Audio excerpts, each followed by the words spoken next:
What happened? Oh, did I do that? No, are we good? Don't worry about it. Nick's doing okay. that. So of the victimhood thing. Oh fuck! That just threw me off. Somebody else take it. It's all right. No, okay. So I was gonna say I've got a legit question. I was talking to my wife about this last night, and it's kind of what I want to lean into the next hour of what I want to talk about. This goes into kind of the whole thing with the Venezuela strike. Follow me. Is like I don't understand. Like these people got into power by being, fascists. So I don't understand why they're concerned about being called fascists. I mean this in the most I really, it breaks my brain, and I'm also like trying to get myself in their head because just as don't like the word. Because just as social, because here I'll tell you connotation versus they don't like the word Nazi. Connotation versus denotation, right? Socialism and communism, we know they're not the same thing, but to most of Americans, they are the same thing.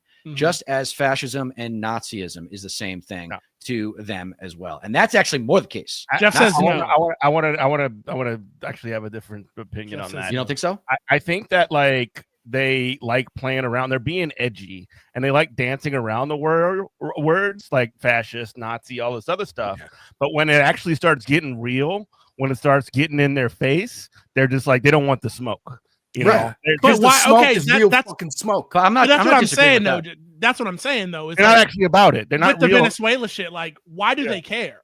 It's like, why is Pete Hegseth? And this is a real question. This isn't like it's breaking my brain. It's like, oh, they're like, oh, you ordered this strike. Oh, they're calling you a fascist. Oh, Trump's poll numbers are in the 20s. Yeah, I ran on being a god king. I ran on being a piece of shit. Why do I care? Because they're pussy. They don't think they're in a cult. Yeah, they don't think they're in a cult. They don't. They're no. See, this is the best thing. One of the most important lessons I learned about storytelling in film school is the bad guy doesn't think he's the bad guy. The bad guy thinks he's the good guy.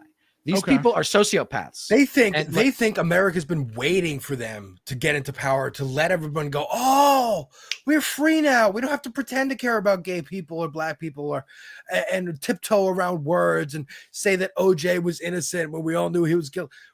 It's that Ann Coulter fucking white anger, that white resentment of like having to like cater to these people. Why the fuck are you in my fucking restaurant? Why are you even in my town? Why do I have to see you? Why do I have to be aware that you exist? That's why, again, like Katie Miller's whole thing was you've had Jennifer Welsh on your show calling my husband a Nazi, and I'm equating that to Tucker Carlson and Nick Fuentes normalizing Nazism and fascism to the country, because to me they're the same thing. And Jennifer Welch had a nice response to this, I think. Real quick, I really love that super last point before you get to the response. I also love that they're like, hey, we need to invade the city of New Orleans now with the National Guard and kidnap people and black bag 5,000 people or some kind of stuff like they're saying. But also, oh no, somebody was a meanie bobini to me online. Like, that's just so weird to me. I'm really soft. It's like watching. I'm trying to think of a movie with a really good villain. Like it's like watching Star Wars or something, and then Anakin Skywalker in Episode 4 is like boohoo crying about like, oh, they don't like me on Coruscant or Alderaan or whatever. Kylo Ren. No. That's Kylo Ren. What are we? Yeah. No, it is. And I'm like, what the fuck are y'all talking about? But you know what? It's to his credit, and I mean this in the dark. I've said this before. Like, Trump is the best, most honest American president, where he will sit there and call Somalians like, oh, you're subhuman. You all need to be at a minimum. Get out. And I'm like, like that makes sense to me, because I'm like, oh, this is what America always is. So I guess is what you guys are saying is these people are still stuck in like neoliberalism to where they think like, and they Trump think is like that way too. Trump just new money, and old money doesn't respect new money. It's like, you're a fucking gauche. You know, we're not going to let you, you might technically be able to be in this country club, but we You don't got have gold to sit toilets down with at the Trump table. Tower. with you. Yeah, exactly. Let's wrap Alex and Got let it. them have their time. But one thing I do remember what I was going to say Get earlier. outta is here. The rhetoric that you're going to hear from the right, the narcissistic victimhood I was alluding to at the end of my episode, is going to show up with like when you do call them fascists and when you do call them Nazis, they're going to be like, you're being really dangerous with what you're calling. Yeah, That's their your go-to. rhetoric is you're really dialing it up. You're Because they really, know people want words to are violent all of a sudden. People want to smoke fascists, man. Fascists are the bad guys. They've been the bad guys. Do you want to react to this video before we leave? Yeah. Jennifer Welch's response to Katie Miller, I just thought was fantastic. For the permanent record, I want to say it again. Yes, I think Stephen Miller is a hateful white nationalist with Nazi ambitions. And I want to make sure I'm crystal clear about that. And I don't think that alone. Millions and millions and millions of Americans do. And Katie Miller, when you go to bed at night, I mean, and you tuck your kids in, at some point, your kids are going to know, oh, our parents are racist. Our parents don't give a shit about certain people. At some point, your lack of empathy, when you love on your kids, if you can't transfer that empathy to other people because they look differently than you, or their origins are from a different country than you, and you can't transfer that, that's a level of psychopathy and sociopathy that I don't know can be treated other than being in a padded cell in a straitjacket, because that's how insane and cruel and mean I believe you and your husband are. I mean, I think that's a perfect response there. By the way, The E word, dude, evil. They remind me of Diamond and Silk. I Remember get that. Diamond and Silk? Yeah, no. 100%. They're like the opposite. But you know what about them is like, I'm not a fan of their content just because I'm a leftist. And that doesn't mean like, it's like saying I'm not a fan of, I play video games. I'm not a fan of Stardew Valley just because it's not my thing. But I understand why people enjoy it. Of course. But what they're doing is they're doing things like the 100% right way, like the way as a leftist I want, to where they're like, okay, the audience that we're bringing in, some of them are going to be stuck in like the neoliberal spinning their wheels and are going to be here. But the rest of y'all, we're kicking you up to Hassan. Yeah. And then Hassan will kick you up even further. That's what I was like, saying. that's exactly what I was going to say. That's exactly what I was going to say. And we'll close here. But she's evolved a lot. First of all, she's come a long way since I started watching her about a year ago. And she's only getting more progressive. And I think she represents the transition. She's like the personification of the transition that needs to happen. It's kind of what you were just saying, Lumen, but I just thought I'd say it my way too. Yeah, the wine moms out there with swords and fucking Palestine flags, like it's happening. People, you can tell, you can command people to believe that the economy's okay because the stock market's okay and whatnot. But if they can't afford their fucking groceries, if they can't afford their day-to-days, they're going to be looking for a different answer, and it's going to come from And I do think to steel man what you guys were talking about when I had my question about like what are they so concerned about? I think it does do these fascists, these like low rent fascists, some kind of psychic damage to see two women who look like they know their way around a Hobby Lobby, like telling you you're a bad person. Yes. It does some kind of damage. Irreplaceable ethos, fantastic ethos. When a woman gets up in a bully's face, what's the bully going to do? Hit her? Yeah, I mean, come on. No, he's got to sit there and fucking take it. You like sniz. I don't know if we talked about it, but if anybody's talked about that. But yeah, it's like you've lost all control here when somebody's just laid out the facts to you and like, what are you going to do? Yell at her? Like, what are you going to do? Put your hands on her? Like, there's nothing you can do. You have no power here. And no, you're going to Katie Miller yell at her back, and you're going to look like a crazy bitch. Well, thanks for the overlap, guys. Thank you for the overlap. Pumps looks like she can scrap though. I don't know. Pumps is tough, dude. Pumps is a tough one. She's a lawyer. She's mean. Thanks for the overlap, fellas. And I just want to remind my audience and everybody else listening to, if you haven't already, consider joining your local DSA. And remember from my show that you don't get change in America by asking nicely. Thanks for watching. Absolutely. And folks, next week on my show on Tuesday at 6 p.m. Eastern, y'all are welcome. If you play video games and you're a host on this space, you're welcome. We're going to be talking about the upcoming Game Awards on Thursday and what we're hoping to win, our favorite games, just in general gaming.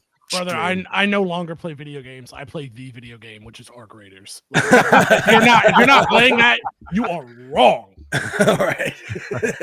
Take care, Alex. And check out Alex's episode with us on GMC a couple weeks. Yeah, that was a lot of fun. It was a lot of fun. All right, brother. Talk to you later. Take. All right. What is up, Robert? How you We're just doing? going right in. Cool. Right into it. I thought we were going to get produced into a thing. Okay, great. Pinkerbell in the chat. If you're still around, I want to let you know that I actually really enjoy Stardew Valley. It's like one of my desert island games. It's on my Mount Rushmore games. Example. I just couldn't think of something else that like I knew of that was very niche. I spent $70 a ticket and went to the Stardew Valley like orchestral season thing. Like I did that. My friend, she just hit perfection. I don't play it as much. I have it on my computer and I have it on my phone, and I transfer the saves back and forth. But I just don't. There's no problem with Stardew Valley. I just want to get that out. There's no. It's almost perfect. It's like it's what do they say? It's an inch wide and it's like a Marianas Trench deep. Miles and miles deep. Yeah. It's not a problem. Just the kind of video games I like have a fear of loss. I need to be feeling like I'm gambling almost. And I don't mean I don't mean gambling in the way of like microtransactions. I mean like, okay, I play action RPGs like Diablo. I can only play them hardcore because it's like the idea that I can have hundreds of hours of progress and lose it in seconds. It does something to me and it makes me like feel alive. That's Diablo has poisoned your brain, big dog. What up? Man, I haven't recorded in like well, I didn't record last week because like the holidays are kicking my ass. Like from everything down to ice, like ice is like you said, ice is here in New Orleans. How it's affected me. Yeah, my wife yelled at them today and called them Nazis. Saw them in City Park.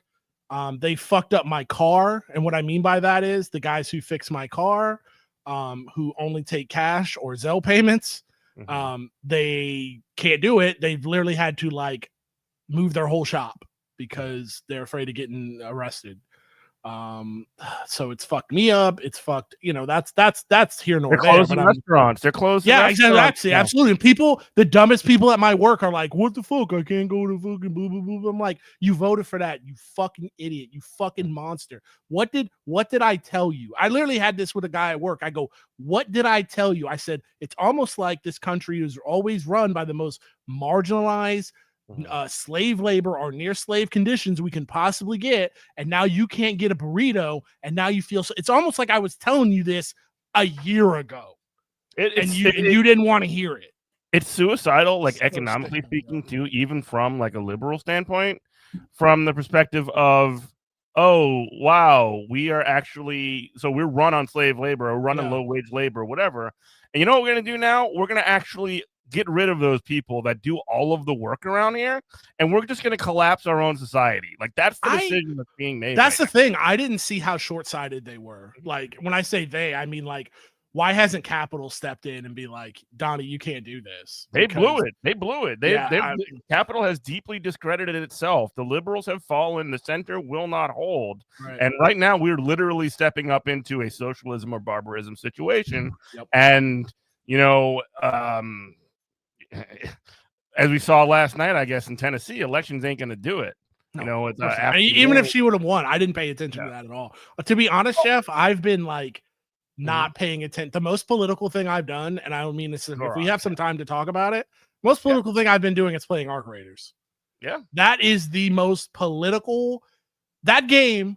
And we'll talk about real stuff, and we have time. We'll go back and I need to. Well, okay, you want to do this now? Okay, cool. Because that's what I was going to talk about if we weren't going to do the show tonight. That game is it's the tree in Star Wars. That's the cave of Dagobah. Can you just lay out what Arc Raiders is? Just for the folks that are watching. Okay, this. so I actually don't even know. I haven't played it yet. I'll lay it down to you, and we need to play it because if you're playing anything else right now, you're wrong. It's the most unintentional. Does it work on Steam Deck? It might. It's really not graphically intensive, but you need good audio. We'll get into that. You need to be able to hear. It's one of those games. If you're deaf, sorry for you, bro. So my thing is, I was going to say that it is. If you remember Star Wars: Empire Strikes Back, when Yoda said, when Luke is like, "What's in the cave?" and Yoda's like, "It's whatever you take with you." It's like you don't need your lightsaber in there, and he takes it anyway. That game is a mirror. It's that cave. It is a mirror into your own soul. So what it is, it's a mixing of the Terminator, Mad Max, and like a couple of like the Running Man. And it's a multiplayer game. Yeah. So how the story goes, AI has taken over the earth. Okay. It's pushed. It's like Terminator shit, like Skynet. There's killer drones. It's honest to God, I'm getting ahead of myself. Humanity has been pushed underground. You live in like tunnels. My cats are going crazy. You live in tunnels. That's where humanity survives. To go get supplies, people have to go up top and raid the old earth for supplies and make it back down underground. Now, it's a survival type game. Yeah, but it's not. It doesn't have survival aspects. You're not building. You do collect stuff and it's break not it like down. Rust. Yeah, it's not like Rust, but it is like Rust. I'll describe it. So I'll get into it. So the thing about it, so you go up and you get stuff and you come back down in your hole. Honest to God, I'm not trying to be flippant. And I don't think the developers thought of this. First 20 minutes I play, I was like, oh, this is a Gaza simulator. Okay. Because you just hear killer drones all around you. You're hiding from drones. You're hiding from like robot tanks and all kinds of other stuff that's trying to kill you, right? So you go, I laid out the premise.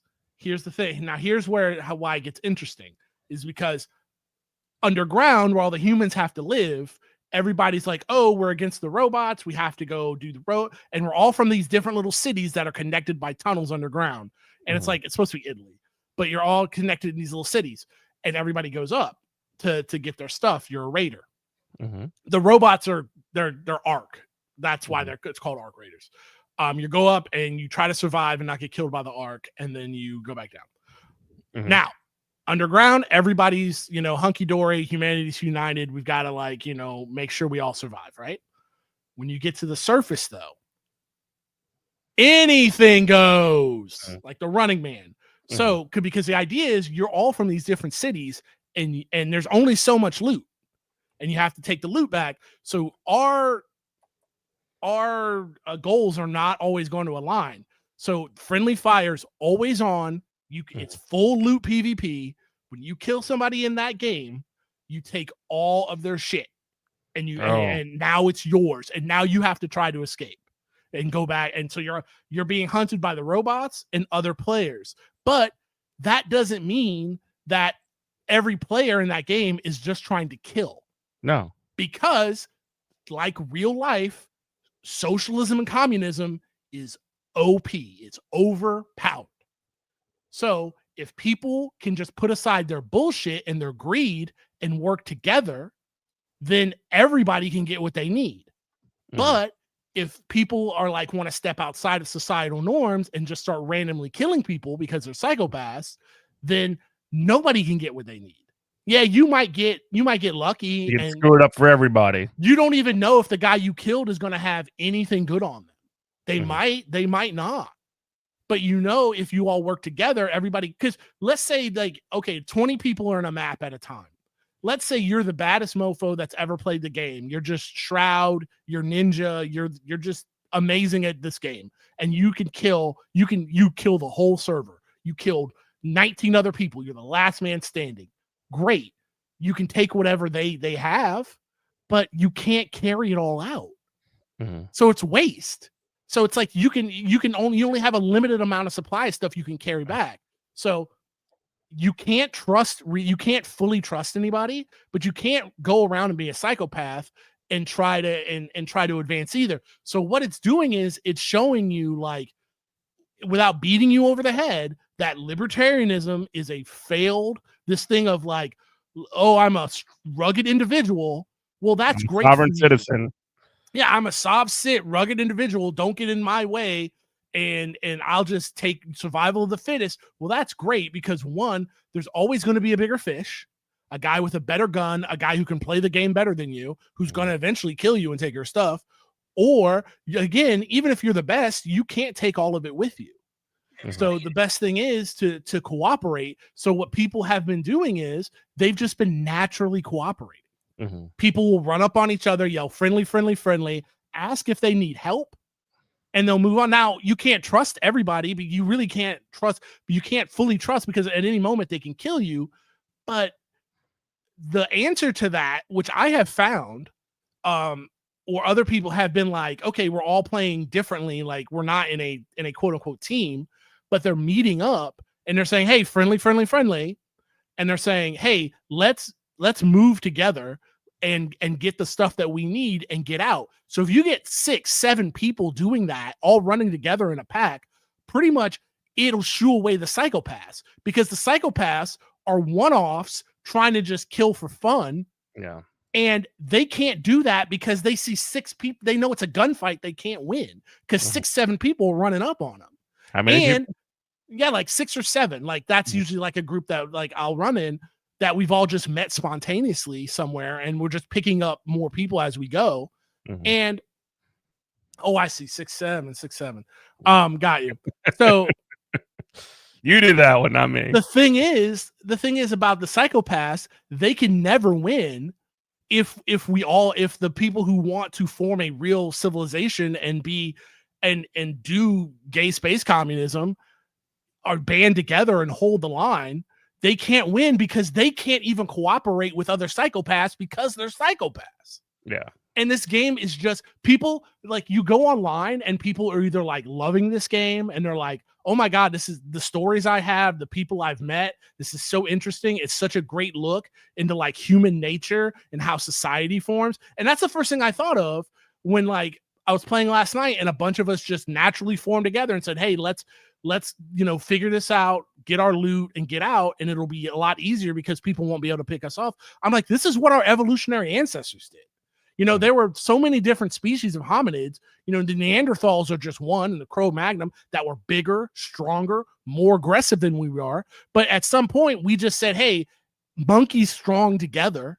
And we just banded together and we shooed them off, and they refused to cooperate even with each other. So they were no longer the dominant species and died out. Again, socialism is overpowered. It's an overpowered strategy. And that's what this game is showing. It's so crazy. It's a necessary part of any kind of historical civilization. Like there is going to be inequality, but there has to be some kind of shared stakes, some shared community, some shared, I hate to say identity, but there needs to be shared something, And like, you'll go online and people are like, I love this game. Oh my God, the story. And that's me. Like, I can't stop thinking about it. Every time I'm in there, it's a fresh game because I'm meeting completely new people. The stories that I have in here can't be written because they're all just like, they're all emergent and they're all just spontaneous. The things that happen, you have to like change on a whim. And then the people who are like, I hate this game. It's boring. It sucks. The streamers, there are always people out there just to be like, I'm trying to get into a gunfight. I'm trying to find people to kill. And I'm like, that's not the point. Like, that's not the point of the game. And that's why you're having a bad time. Yeah. And because most people are mic'd up in that game. And when you down somebody, you have to see them like crawl around and bleed out. I have like 8 player kills in that game. Only 3 of them felt good. Like legit, like 3 of them felt good because it was a duo that tried to kill me, and I turned on them and killed them both. And another guy who tried to kill me first. The other 6 felt terrible. And I'm like, this is how it should feel. Like, I should not feel good. And I'm not saying if you play I play Call of Duty, I play all kind of competitive games, but there's a difference between like we're competing in a space to where like if somebody's just trying to survive, and you come up behind them and you shoot them in the back of their head defensively, like that should not feel good. And and the guy can still talk. He's like, man, why'd you do that? I didn't even have anything good, blah, blah, blah. And you feel like a piece of shit. And then I've been playing it with guys from work here in New Orleans, and it really, really dawned on me. One of my work dudes is like, he was talking to another dude. He goes, man, remember we had to do this for real after Katrina, dog? You remember that? And I was like, damn. I'm like, that hit like on a whole nother level. Hearing him tell Katrina stories. Like, honest to God, it's to the point where I like want to like have him play the game with me and have him just tell those stories and put that online because it's like that important. But man, it's just like this game is such a look into like, if you want to call it the human psyche, civilization, the human soul, if you want to call it a soul, it will expose exactly who you are real quick. And it's like, I wanted to play the game and be a piece, because I'm like, I'm gonna be a piece of shit. I'm gonna be a villain. I'm just gonna go around, and I'm like, I'm not having fun. I'm not having fun doing this. So I'm just gonna hold the line, because it got to the point where it's like, if I can't hold the line in a video game where nothing matters, like, how can I, like, when it's time for me to hold the line in like real society, how am I gonna do that? So it's like, there has been also, and I know this is different, but like I've noticed this when they started having these games with sort of the morality assignations to it. I'm thinking of like, you know, the Star Wars Knights of the Old Republic and the Mass Effects and even like Undertale. And like, you know, when you're young and you're a teenager, it was like, I'm gonna be the bad guy, I'm gonna be a badass, I'm gonna kill everybody or whatever. And then like now, I don't know what it is. Maybe I just went soft or whatever, but like, it's literally not fun to play games like that. It's not fun. It's not fun. I am nicer in video games than I am in my real life, which is, and I think it's because like in my real life, you're a sweetie IRL. Well, no, I mean, like in my real life, I can understand to be like, okay, like resources are limited. Like this is real. At some point I have to look out for me and mine. Sure. But like in a video game, I'm like, resources literally aren't limited. So it's like, why would I act like this? And then let's see. I wanted to say, I want to show. So Looney Tunes 9000 says, I'm sorry, isn't Call of Duty played by MAGA idiots? Call of Duty is played by everybody. It's not, it's played by liberals. It's a lot of it's played by like sports guys, like guys who buy 3 video games a year. They buy NBA 2K, they buy John Madden football, and then they buy Call of Duty. Call of Duty is more of a, and they've even marketed it as this. It's more of a social platform, like and it has been for a long time, just like Fortnite is, to where it's just like that. It's the bar. It's where guys who are like too old to go to the bar after work or don't want to do that, they're hanging out with their work dudes or the college dudes after class or after work. But the game is evil because it's like story mode. It's, if you want to know the future, like play some Call of Duty games, because these games are greenlit by the American military. That's how they get the realism. That's how they get because they're just used as recruiting tools. And it'll tell you, like the last Call of Duty a couple years ago, not the last one, like 3 ago, they did a whole thing about like invading Mexico and doing like drone strikes and shit in Mexico. And I'm like, oh, and then Trump gets reelected, and all of a sudden they want to, like, you know, we're talking about that kind of stuff. It's kind of crazy. Yeah. Yeah, I haven't been playing that yet, but maybe I'm gonna have to pick it up. I've been mostly playing Phoenix Wright Ace Attorney. Okay, it's just fun to me. It's fun stuff. No, but that sounds fun too. No, Arc Raid is just so cool. Yeah. But yeah, I mean, so that's been what's been the most of your attention these days. You're not really paying attention to the news or any of that kind of stuff.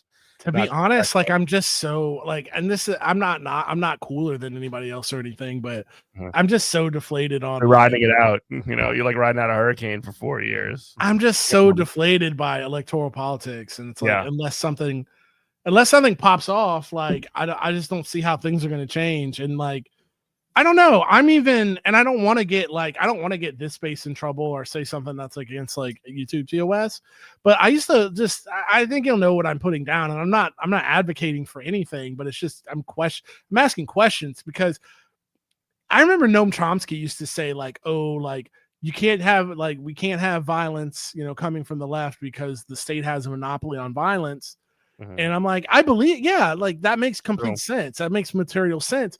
But then I look at like the violence that has happened, and like it's never ending. It's all going. No, I mean stuff like Charlie Kirk, and I mean stuff like the National Guard troopers getting killed by a CIA asset, you know, PTSD CIA asset. And I'm like, it feels like the real psyop is like the American government is, you know, we've been led to believe the American government is like efficient in just like turning tragedy into opportunity. And I'm like, I don't want to say disappointed. I want to say pleasantly surprised that like how fast the Charlie Kirk stuff fizzled out. How fast the National Guard troopers getting killed, which Trump got them killed. because I mean, let's be real about it. This isn't even like why are the National Guard on the street right now? Because Trump wanted to play a game and he wanted to flex. So it's like, if you want to point the fingers at who got those kids killed, it's Trump. They should have never been there to begin with. Mm-hmm. So when you bring the military on the street, don't be surprised when military stuff happens. Yeah, it's a real F around find out moment. Yeah, right? he got him killed 100%. Yeah. But it's just, I'm surprised at how lackluster and how weak they've been in like using this as an opportunity to further their goals. It's like as soon as some violence happens, it's like they back away from it in a way that I mean, thank God. I don't want the other end, but it seems like putting a lid on it pretty quick. They back away from it in a way that I just didn't expect. Yeah. I really expect them to just go crazy. I think that it's not going to be, well, eventually there will be, and it wasn't Charlie Kirk, it wasn't these two National Guards, but we are seeing at least some of the, like they're always the right, and also parts of the sort of like center national security apparatus blob, you know, the those kind of folks, they're going to kind of always put at least a little bit of a lid on it, but also kind of move the line a little bit more and more towards the, you know, repressive authoritarianism, which I think we are going to continue to see, but we're not seeing it like in a real sense. We haven't seen though is like the 9/11 moment where, you know, all of a sudden everything is different. We haven't gotten to that, even though, you know, we've just gotten used to it. We've gotten that's what I was going to say. We're desensitized. Remember when a school shooting was something that people cared about, and like people were like, "Oh no, we got to do something about school shootings." Now they happen all the time, probably more than ever. I'm not looking at the numbers, but I know that there aren't less school shootings than there were 10, 15 years ago, and it's just sort of like faded into the background. It's just a part of the sort of barbarity of the society that we currently live in. And like, I think this is just a part of it. Like, it's ratcheting up, not in the sense that like, you know, all of a sudden we're going to have, you know, the lid blow off the state and we're going to be changing everything up. And now it's going to be, you know, full blown, you know, anything goes revolution type stuff. It's more of that kind of violence becomes normal and we're just get used to it. You know what I mean? Like, that's just what it is. When it comes to government, when it comes to, you know, murdering, you know, fishing boat drivers or fishing boats in you know, outside of Venezuela in international waters where it's absolutely legal to do this. And then also like coming back and double tapping any survivors, like they're gonna complain and whine and distance themselves about it.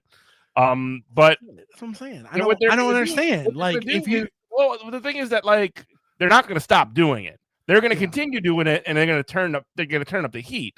And that's my point.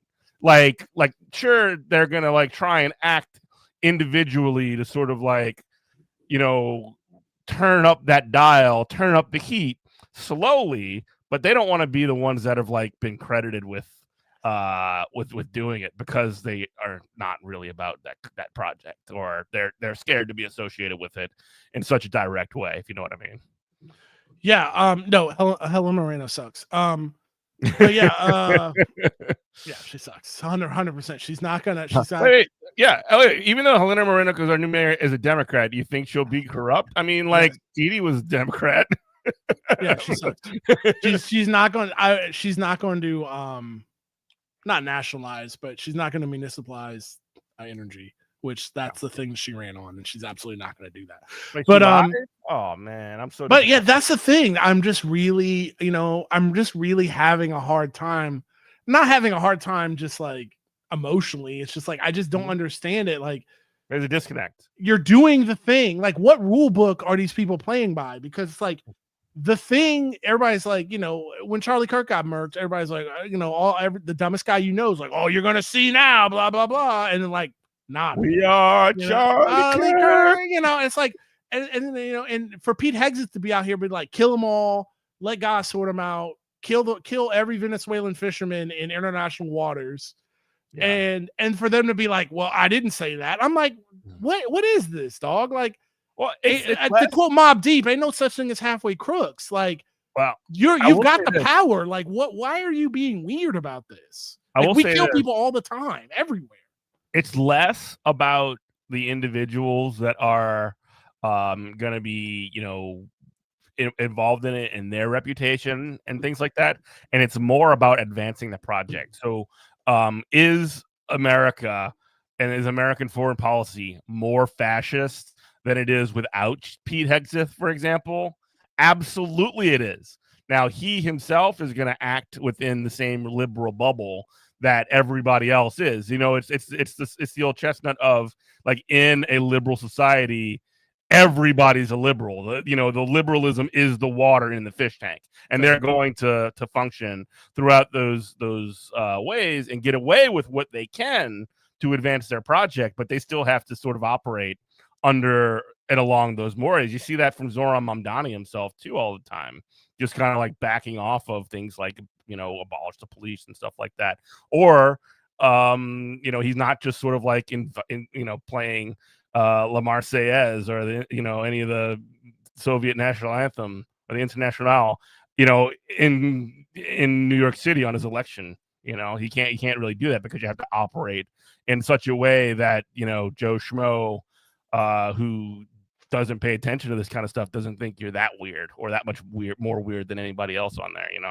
Yeah, I mean, I can't remember who coined it, but it was like that BBC documentary guy. You can watch. It's like a 12-hour documentary. So if you're bored at work and want to steal some time, hypernormalization, where he talks about the fall. Yes. Like, I think that's where we're at. Adam Curtis is right. Yes, it's like nobody at work, nobody on the street cares or even talk about this like imminent like warfare in Venezuela, but also they're not sending their kids.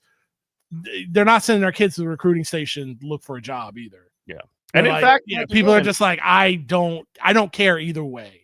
It's not even that they don't care. It's like, well, what can I do? Like, all I can do is just like, we marched during the Iraq war. I'm old enough to remember that. And like, nobody, that didn't stop anybody. So it's like, what can we do besides what should have been done after those kids got killed in Kent State, which we cannot talk about. Well, I will say this too. Super last thing on this, like when it comes to like even liberal institutions, not just in the United States but internationally, like, do you think it is a coincidence that the opposition leader Machado in Venezuela was awarded the Nobel Prize, and then much to the joy of liberals who are like, hooray, a girl boss who's against a repressive state, totalitarian state in Venezuela, quotes with my fingers, obviously, is denying Trump the Nobel Prize, and then next thing you know, as soon as that happened, is the fixation of Trump's administration was essentially to target Venezuela for regime change. It was just like definitely not a coincidence. No, 100%. I mean, and I don't know. I think the only thing, because why they're so hot on just regime change and not actual warfare, and they're like threatening warfare in Venezuela, is because Maduro could be like, well, of course I'll just turn this into a Pyrrhic victory. Like, I'll just torch every single oil field.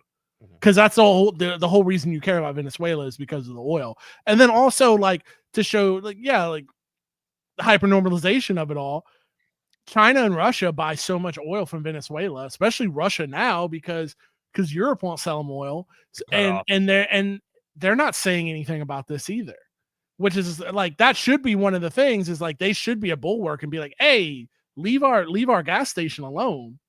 But they're like, they don't want that kind of smoke either, especially China. They're not about any of that. No, they want to continue. They want business to hum along. They want exactly to chill. They don't want to, they might have their own sort of like internal issues where they'll, take out parts of their own like minority populations or whatever. Yeah. And they want to do that. They'll do that in the name of stability, essentially. They'll do that in the name of maintaining their program, which is not different than the West. I mean, it just straight up isn't. It's just, but what is different is that the way that they run their society is broadly, at least, for the broader base of society, much less. I mean, much more so than the West, which is again essentially just a Ponzi scheme to make the wealthiest people on Earth even more wealthy, and workers can just get screwed all the time. Yeah, I got no hearts in my eyes for China, but I can definitely understand that they have a much more functionally organized society than the States do. You know what I mean? Well, they just understand that, like, this is my theory on their theory of government, is that they understand that without actual the history of China, there's been dynasty after dynasty, invasions by Japan. They understand without consent, like the state, they cannot build walls higher than the poorest can climb. So they understood there's the fear of people actually rising up against their government. So now they actually have to do for those people. And also they understand that, when a millionaire or a billionaire gets out of line in China, well, then that's a social pressure release problem for all of us. You put a bullet in the back of one of their heads, and then they can just blame it on, they can rightly blame, whatever problem that is on the millionaire or billionaire, rightly so. And not just that, all the other millionaires and billionaires see that stuff happen, and they're like, "Oh, that couldn't be me." In America, you get Elon Musk. You know what I mean? Like, he would make it 5 minutes in China before he ended up in a river or something. Yeah, he would just get a bullet in the back of his brain. He'd be one of those execution vans or something. Yeah, he'd be done with it. And they just understand that that's a pressure valve. Like, yeah, so when people are like in the streets and like tearing shit up in China, it's never directed at the government. It's always directed as the government has to do something about X. Yeah. Or we will tear shit up.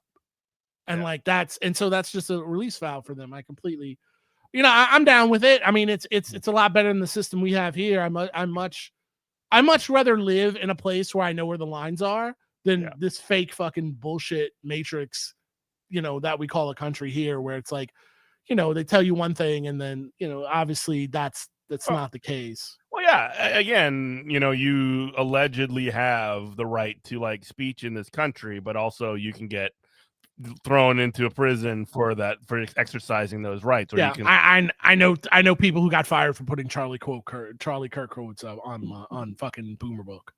Yeah. What are we talking? What is this freedom of speech we're talking about? Mm-hmm. And I understand, like, corporations are not, entities of the government, but it's just.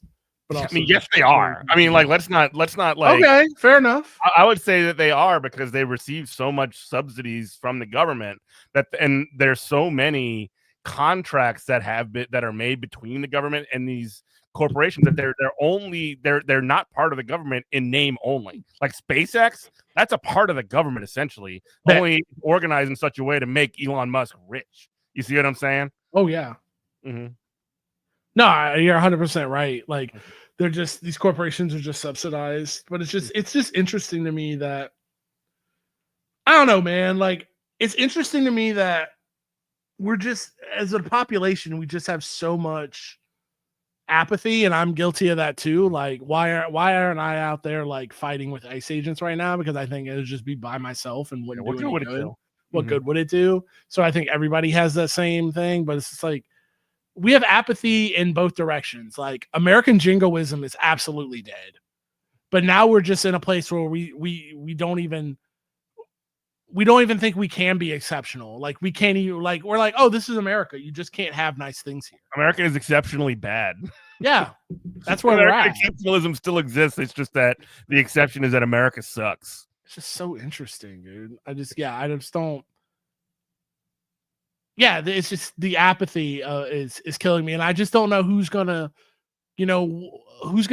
gonna rise out of that apathy. Is it just going to be just what we're doing now, just more status quo? Is it going to be is there going to be some kind of actual populist left movement when neoliberalism like falls all over itself again?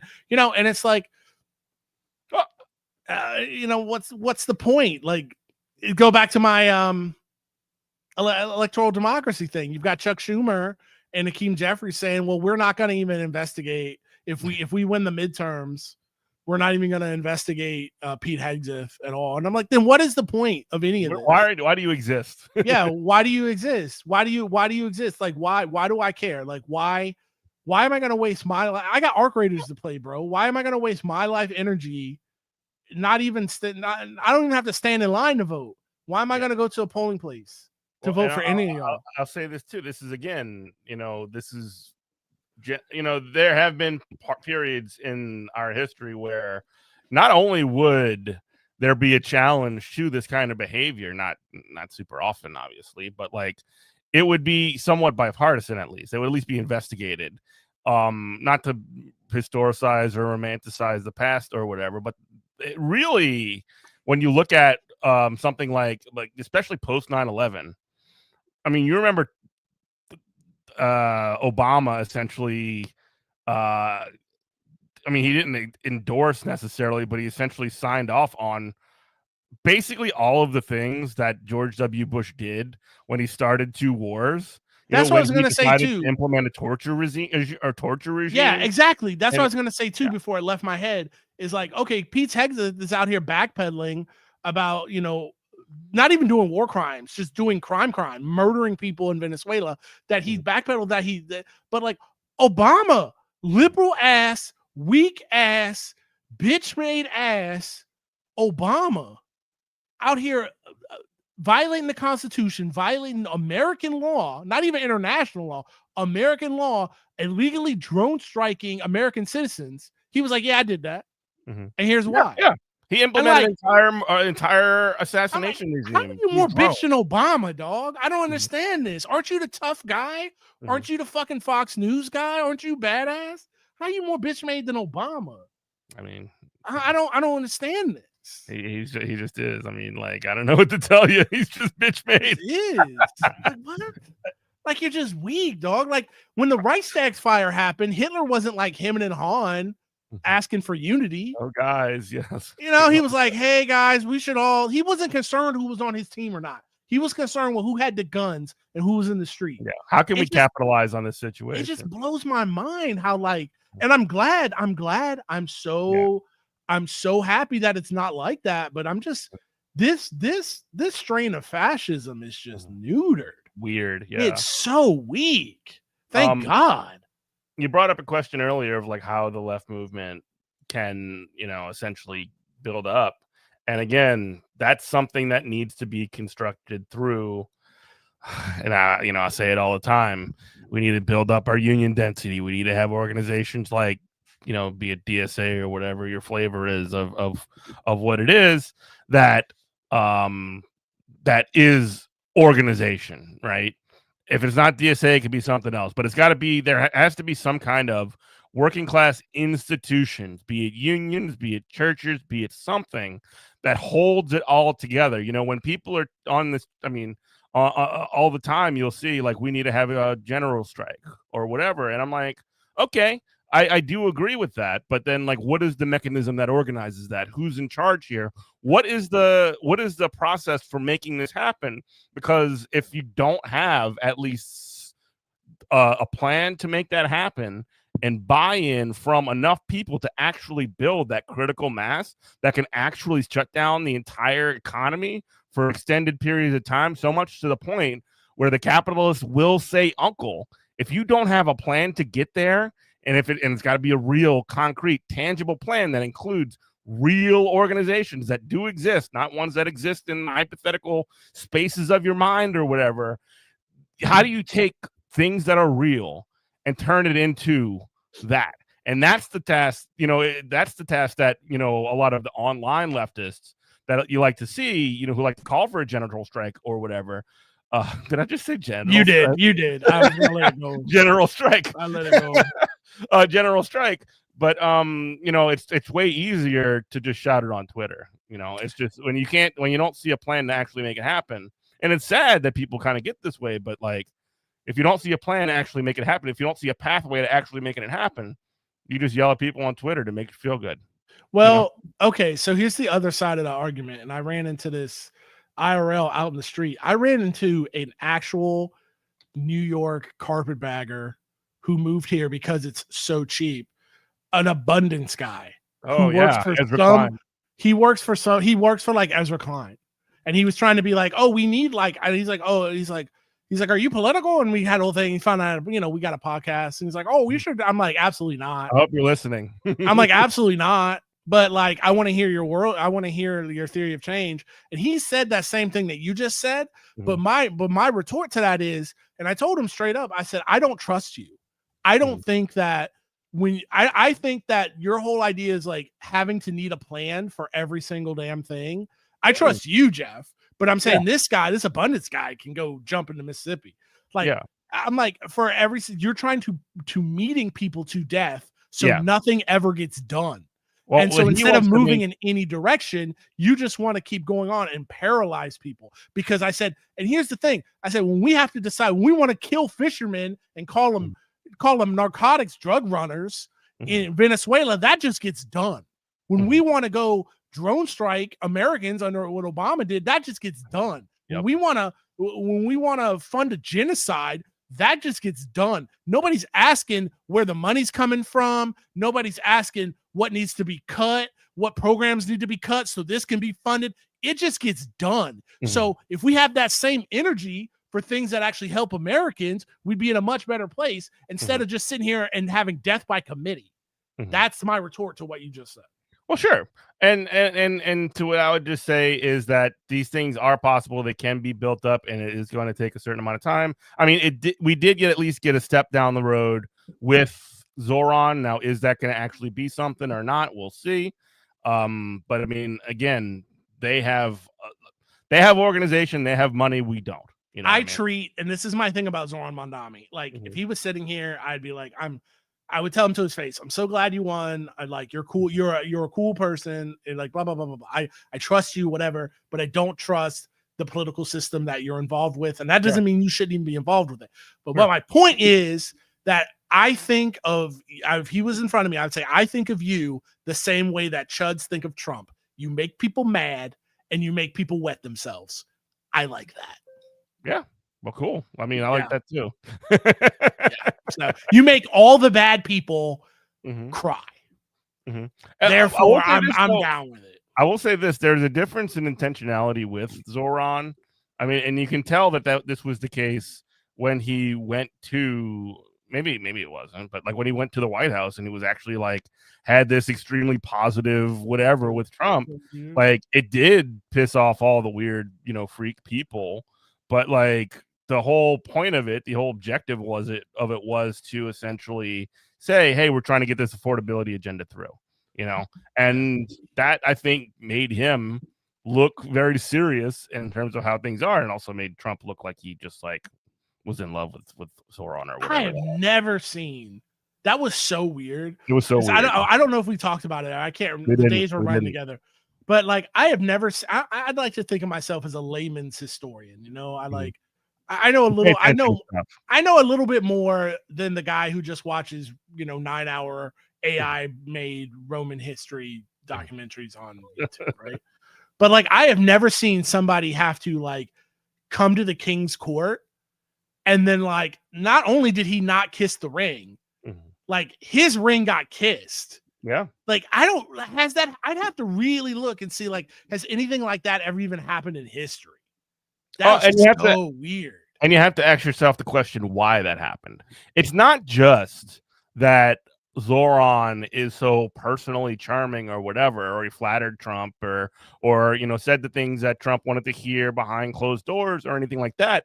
There is actually a genuine, I think, understanding by Trump, at least, that Zoran has sauce. You see what I'm saying? He's got like motion. He's got actually the ability to build a political movement. And like, obviously this stuff is going to break down when it comes down to like, I mean, it's already happening. They already put ICE in New York City, and they're already making statements about Zoran's talking about individual people who were attacked by ICE, which is actually very good because it puts a face to a lot of the violence that's being put forward, which I think is a good thing. But like, the whole reason that for that insane like Twilight Zone press conference that we saw was essentially a feeling out process. You see what I mean? It was almost like all right, this guy right here is at least legitimate. And, if I'm going to fuck with him and come at him at his neck right now, I'm going to have problems, more problems than he is. I'm going to look like the petty one. I'm going to look like the weak loser. And so he instead just decided to like gaze at that picture of him like looking up into Zoran's That's so eyes. crazy. That is going to be in history books one day. That's It's so weird crazy, thinking that. let me since we're like, okay, we got like 9 minutes left. Let me ask you this, since we're in full, like, I feel like we're in the, like, with this kind of conversation where we're like theory crafting, I feel like we're 15 years ago doing a Game of Thrones post episode Sunday night. Like, why was it written like this? I don't understand. So I just wonder, and like none of us will ever know this for sure. Is there a world, do you think, that Donald Trump just goes, I see what the problem is. I see where my lane is. Instead of running for the Republican primary, he runs in the Democratic primary, he'll easily defeat Hillary Clinton, and just enacts gay space communism, but just himself as like Mao Zedong, like himself as the God King dictator. Because I'm just like, the guy just wants the chair. He doesn't really, but is the reason that he did that is he is who he is because, like, a real comparison to Adolf Hitler, the guy gets compared to Hitler all the time, but a real comparison to Hitler is he just couldn't let his own race. He couldn't get out of the way of his own racism. Trump is a Broadway loving lib. Like, that's just who he is. He was rejected by, like, this is where a lot of his, personality and his personal sort of like ennui comes from, is that he was always sort of like an outcast in like New York and Washington political and social scenes, right? He was always sort of cast out because of that new money thing that you talked about earlier. So, and I mean, really, when you think about it, the Democrats are very much a party of the wealthy. They're very much a party of billionaires. I mean, no less than the Republicans are, or maybe, to extents of like individuals or whatever. But like Trump himself doesn't really have any politics. He doesn't believe in any of this stuff. He just wants the Trump brand to be on top. So like, could the possibility of like lib Trump or gay space communism Trump or whatever that you say, like, is that a possibility? I think it's like, in the abstract, yes, but in terms of functionally getting to that place, it's a lot less likely because the Democratic Party is way more structured to resist any kind of takeover than the Republican Party is. You're right. It's a lot more Wild West than the Republicans. They have a strong establishment, but their establishment is a lot like less. It's actually kind of, and flame me in the chat if you want. It's a lot more sort of meritocratic. Like, you earn your stuff and you move on up. No, you're right. You're right. Like, if you're 100-year-old like guy with throat cancer, you get the seat on the Judiciary Committee over AOC, who's your biggest fundraiser and your biggest rising star. Like it's just a more opportunity-rich environment on the right, because they actually do want to. They actually are in it to win it, essentially. No, you're 100% right, and I didn't think of that until you told me that, because if the Republicans, like, once Trump got critical mass, and he couldn't be like, he had not the party behind, he never had the party, he had the party's base. If he became unstoppable, to where like Bernie had the base, and it still was like, no, we're going to systematically shut you out. Yeah. And there's nothing, even if every single Democratic voter wanted to vote for Bernie, like, and like they tried to do that with Obama, but they couldn't because Obama got the banks behind him. Yeah. That's when things really turned and he was able to take out Hillary. And go ahead. Sort of critically also, when it comes to Bernie, they kind of pegged him for the good soldier that he would be, and he would bow his head and bend the knee and take the L. Wanda says, as a native New Yorker, I can tell you Orange Man sees Zoran as the ultimate New York celebrity, which Trump respects more than anyone. Trump is a New Yorker, an ugly one who has never been accepted by any old New York money. So yeah, I agree with you, and that is exactly right. That's so interesting. Just to clarify my like Hitler comparison, I don't mean that in an emotional way. I mean like in an actual like when the Nazis invaded USSR, they were seen as liberators and instead of just like rolling with that and being like, oh, okay, cool. But you know, they started encircling entire like cities and killing everyone. They were like, oh, actually you are all subhuman. Yeah.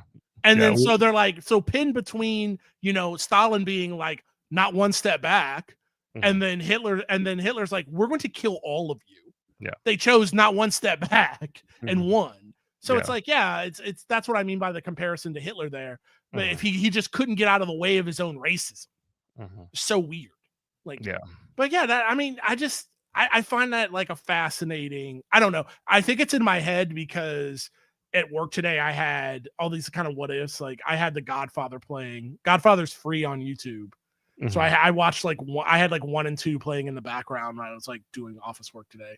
But I was like, this interesting, like kind of, you know, King's Court political theater thing going on. And it's like, it just makes the current White House and the current administration just make no sense to me, to where Trump will sit there and call, you know, Somalians like, you know, literal subhuman creatures that at a minimum, I'm being kind to you by saying I should kick you out of the country just for being Somali.